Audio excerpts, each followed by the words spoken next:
Hey everybody, Dr. Ray, and today we're going to talk about how to find a good instructional designer, how to find a good instructional design consultant. What do you look for? What kind of things on the resume stand out? What kind of qualities do you need to look for to find someone who can develop good e-learning for you?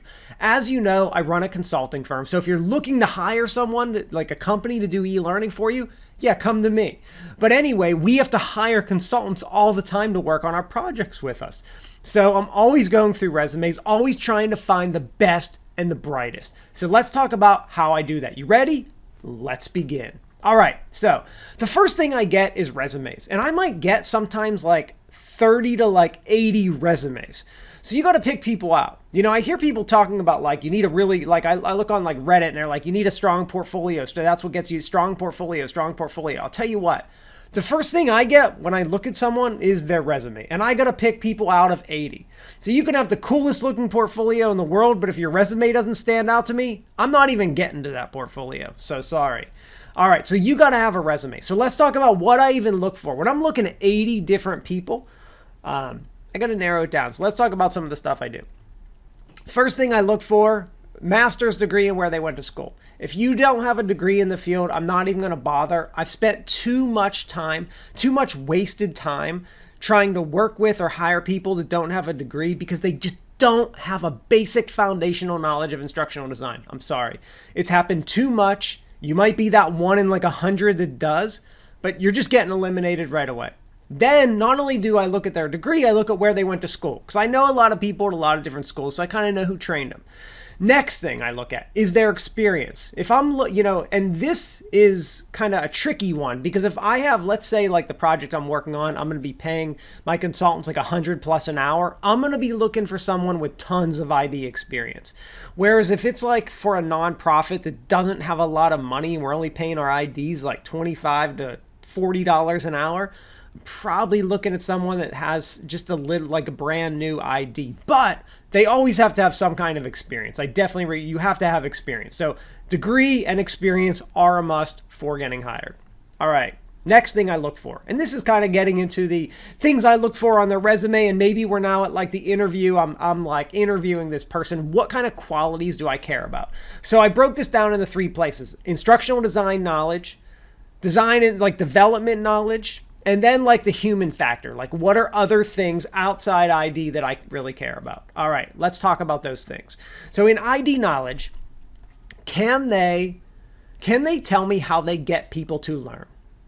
What are strategies? Tell me some strategies that if I'm giving someone factual information, what are strategies to get someone to learn that? Tell me how do you get people to learn in your training? What do you do? How do you get people to learn high-level problem-solving level knowledge? How do you get people to learn it? Tell me, how do you get people to learn? All right, next thing. What do you use to organize your courses? What kind of organizational strategies are you using? Gagne's 9 events, or what are you using? What tells you how you organize things? And on top of that organization, can you do and explain to me what a task analysis is? For some odd reason, I get so many IDs that don't understand that concept. If you can't understand a task analysis, you cannot build a course correctly. So tell me what it is. All right, and then the next thing I look for, tell me about multimedia and visual design. What are the multimedia principles? What ones do you routinely use and find relevant for e-learning, stand-up training, video, that kind of stuff? And tell me about visual design theories or models that you use. All right. So that's ID knowledge stuff. And that was actually, I talked about that really quick, but that's tons of stuff. All right. Next thing. Development. Really design and development stuff. Okay. So design and development stuff. So now that you have told me about your implementing learning, let me see an example. Send me some kind of course that you've developed at some point in your life. I really don't care about your portfolio. I don't trust it so much. I know people pay for their portfolio. Send me something that you've developed that shows me people learning high and low level knowledge. Send it to me and let me see the strategy. I need to see it. So can you incorporate learning strategies into a course? Let me see that. Can you develop graphics or at least pull good graphics from somewhere? And that depends on the project. If we're developing graphics, I'd probably look for a graphic person anyway. But can you at least pull good graphics from some database, Canva, whatever? Can you get good graphics for me? Most people can make things look nice. So that's why, like I say, like the portfolio, like it's really easy to make something look nice. But can you do that? Can you work with Articulate, Storyline, Articulate Rise, Adobe Captivate, Adobe Photoshop, Adobe Illustrator, and Vyond? Those are the main software packages I use. And maybe for like Project A, I only need someone for Articulate Storyline, Project B for Captivate, whatever it happens to be. But I need people who can work with those software packages specifically, especially if you're bouncing around a lot. Like if I like you and you're good, we're going to use you for multiple projects, and I'm going to need you to be able to use all those packages that I just listed, most likely. All right, this is a big one. Do you understand SCORM and LMS compatibility? You've got to be able to develop things when you're developing in all these pieces of software that are most likely most clients want SCORM compliant stuff. It's got to be SCORM compatible. You've got to understand how that works. I don't have time to teach you about SCORM and how to do things SCORM wise. You've got to understand how to do that. You need to, in addition to that, you need to understand resolution. You need to understand how monitors and cell phones and tablets all work together and how you develop things for a correct resolution for a client. Because I don't want you recommending or developing things that are just pixelated or not right. Do you understand programming logic? This isn't like a big requirement per se, but I really like when I see someone has somewhat of a programming background, because especially like Articulate Storyline, like you have to develop, there's triggers and Captivate and stuff. You've got to understand some logic of how things are developed so that you can solve problems. Like, a lot of times a client will request something in Storyline that's difficult to do, and you have to understand that the language, the triggers in Storyline to really develop it well.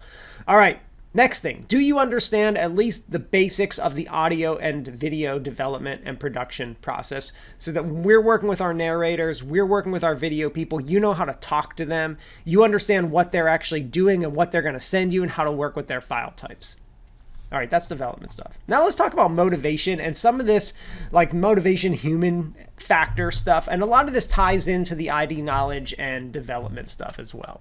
So it's not like necessarily new. It's just, kind of adds on. So here are some big things that I look for. So as I was going through that, do they have the ID knowledge during my interview? Can they develop stuff during the interview? Then I'm looking for a few specific things, and here they are. So first of all, are you flexible? Like, can you work when needed? One of the things we find as a consulting firm is that clients usually come to us and they're like, especially when they're like, we're editing a project, like re-editing it, like they've given us feedback. Sometimes we only have like a day or two to make the changes for them. And that's not because like a poor scheduling. That's because like, hey, we sent it to them and it made their deadline, but then they have changes. They might have several rounds of those, but sometimes we only have like a day or two to make those changes. So you need to be very flexible and be able to actually do that. That's one of the biggest things I find is when you're like, yeah, I'll get to this next week. No, it doesn't work like that. You cannot do that.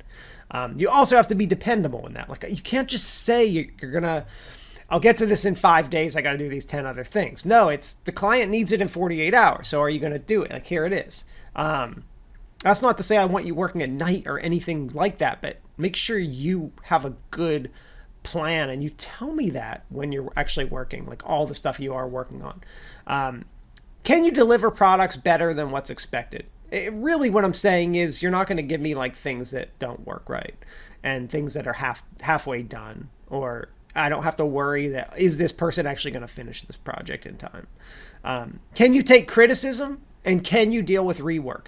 And I say that because when you're dealing with clients, there's always going to be criticism because sometimes they have to send it to like 10 people to approve, which means there's always going to be lots of changes. And not to say rework as in you're not getting paid, like redoing stuff, but like you're going to do something. And sometimes the client, even though we've went through it a bunch, that scope creep happens and they're like, you know what? We've now decided we want to do X, Y, Z. So you have to be okay saying, well, I'm going to go in and change all this stuff. Hey, you're getting paid for it, so don't worry. All right. All right, and then the next, probably the biggest thing, can you interface with clients? Do I trust you interfacing with clients?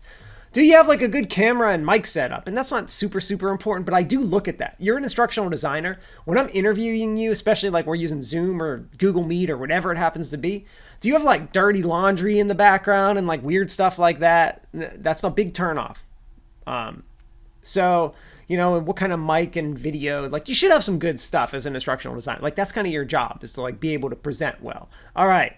So can you interface with clients? And to go along with that, would I trust you recommending solutions to clients? Like, do you really understand the instructional design? Like, do you understand ADDIE, first of all? Like a lot of people say like ADDIE model and blah, blah, blah, or we're using like Agile or this or that or SAM or something like that. Do you really understand that ADDIE is a framework, how it relates to these other models, how it is the backbone and foundation of everything you're doing, no matter what model you're using? Do you understand some of that basic instructional design stuff? Because if you do not, you cannot interface with clients because you will say things that are incorrect. I talk to instructional designers all the time that speak incorrectly about instructional design things. And I get sometimes, you're talking fast and you say certain things, but I don't think that's the case a lot of times. I think people are actually just saying they don't understand different parts of the field. And I don't want you interacting with clients if you're going to do that, because if you're interacting with one who really understands ID, that's going to be a turnoff for them to us. So, and that's a reflection of us. So you won't be interacting with the client if you can't understand basic foundational instructional design language, talk through the processes and stuff like that. Other thing, like understanding, like an example of that would be like understanding the difference between games and gamification, what that really means. That's a big hot topic that clients are always talking about. You need to understand what that really means and the at least some of the basics around that. So those are my big things. Those are the things I look for in someone. I hope you enjoyed this.